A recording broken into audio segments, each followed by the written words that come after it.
Shinga, and my company is bravebreakthroughs.com.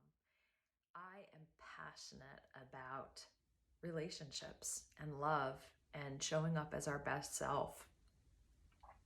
And with that being said, it's not easy in today's day and age. There are so many people that are feeling alone and unsupported and afraid to open their heart and be vulnerable and put themselves out there to be rejected or to be taken advantage of or taken for granted. So people have learned to pull back and put their walls up, and even it appears like more people are getting animals, which is fine, getting dogs and cats, and then they become almost like the partner. They become the one that fills that space, which there's nothing wrong with that, right? I love my dogs. I am, there's nothing wrong with that. But I want human connection. I want more. I want to express myself. I want to love fully, because when I love fully, I am alive. Every part of my being is my best self. And then I feel like my cup is full as I give that part of myself. But it takes vulnerability, right? And most people don't want to be hurt again.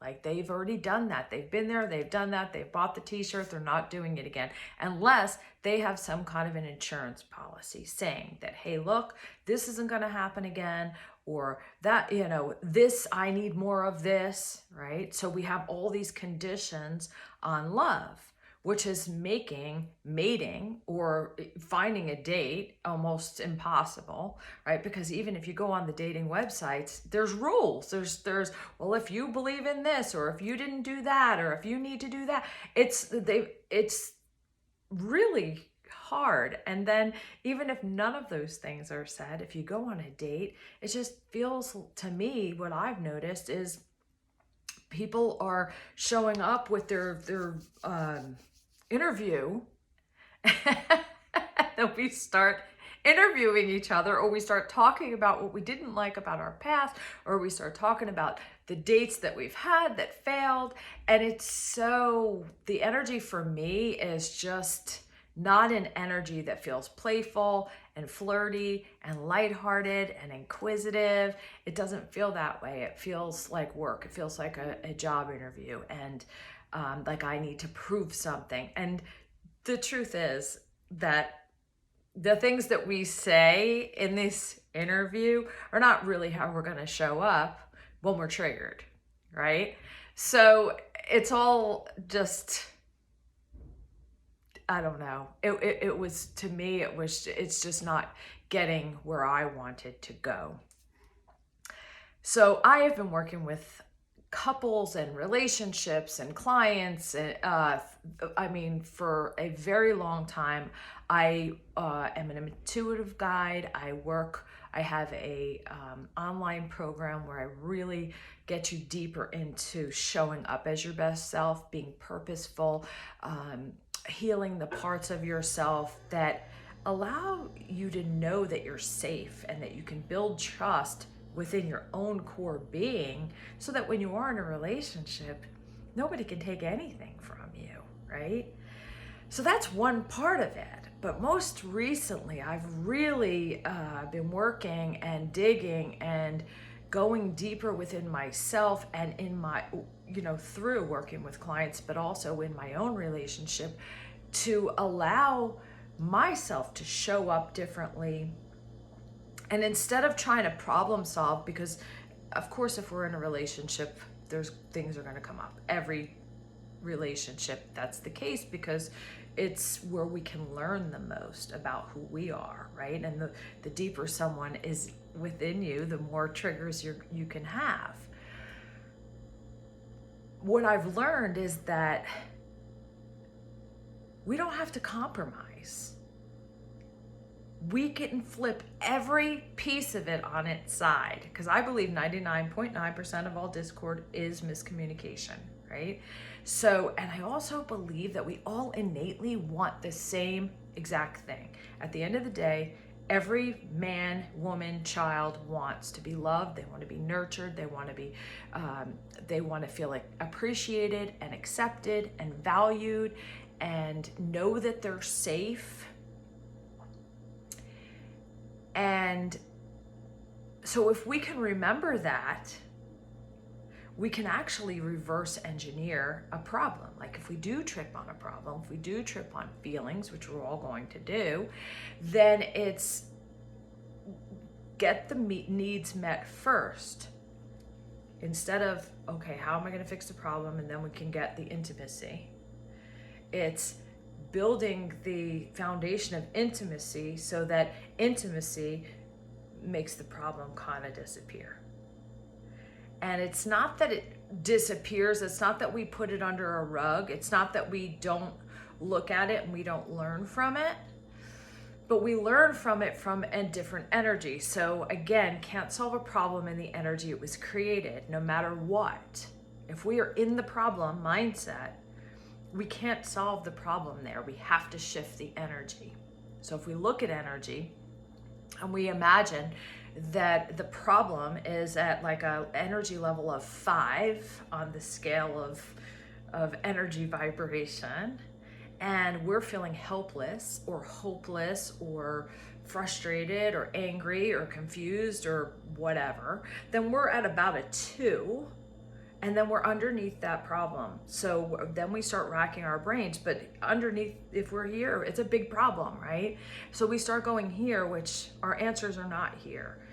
I do believe all of our answers are in our heart and have to come from a place of love, not fear, not separation, not right and wrong, but love of, where's the miscommunication? Where's the misunderstanding? Giving that grace, opening up. Okay.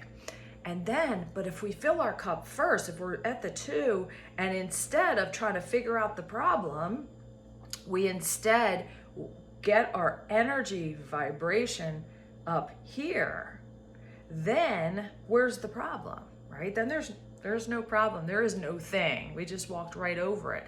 Then it just becomes clear because our cup is full. We're not in the energy of the problem anymore.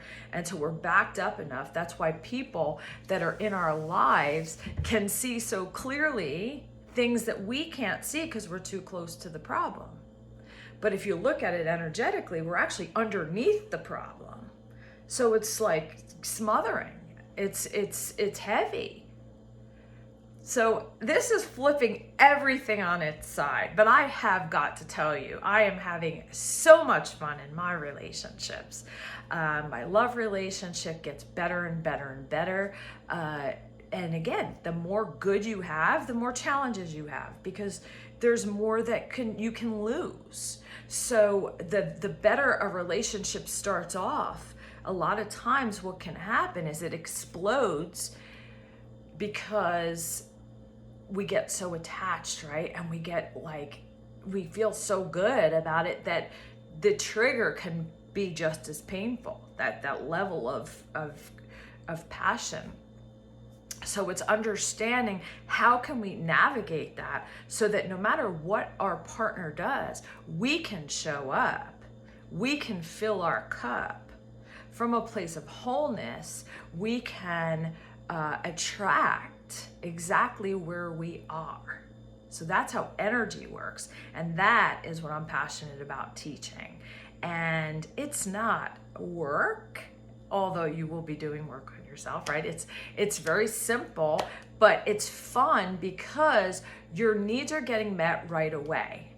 Where I've spent years and years and years and years working on myself and working on relationships and communication and all of those things and these tools, feeling like it was a lot of work. Like, how much work do we have to do? And that's funny because I hear women specifically who are angry. Like, it's like, how much more work do I have to do to get help or to get supported or to feel loved or to feel nurtured, whatever it is, right?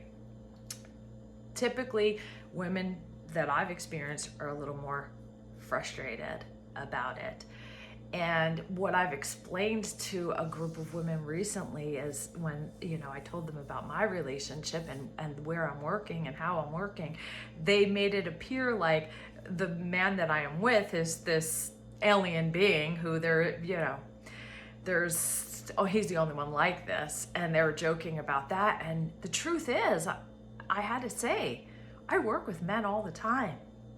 They're ready, willing, and able, and will eat this up with a fork, knife, and spoon because we're setting them up to win. We're telling them what we need.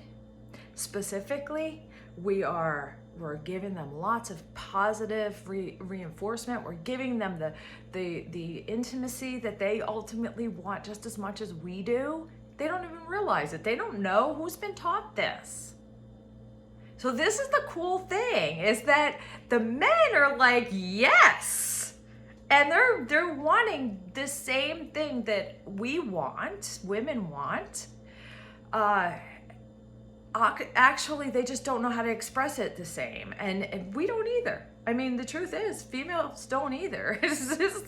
It's something I've never experienced before. It was a download that I got working with couples in the last several months, and I just kept seeing these visions and applying them with my clients, and then applying them in my own, attracting a relationship and communicating and building a foundation in my relationship that was so different that I've never done before. But he was